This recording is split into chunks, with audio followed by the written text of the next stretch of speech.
এত সুন্দরী বউটাই খেয়া মন খারাপ করে বই রয়েছে রে। দেখি একটা ফেস লাগাই দেখি।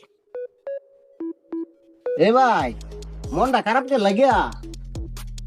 ভাই রে, এটা করে লাভ নাই, তুই বুঝবে না আমার সংসারের মধ্যে একটু সমস্যাটা। আচ্ছা, সমস্যা আমি সমাধান করে দেবো। কিবা ভাই, একটা সুন্দরী মাইয়ার নাম্বার আনছি বুঝছো, তার সাথে কথা কইয়া পটাইয়া লইতে পারলে তোমার সাথে ম্যাচিং হইব। দে নাম্বারটা দেই। নাম্বারটা তুলবো, তুললে কথা কো।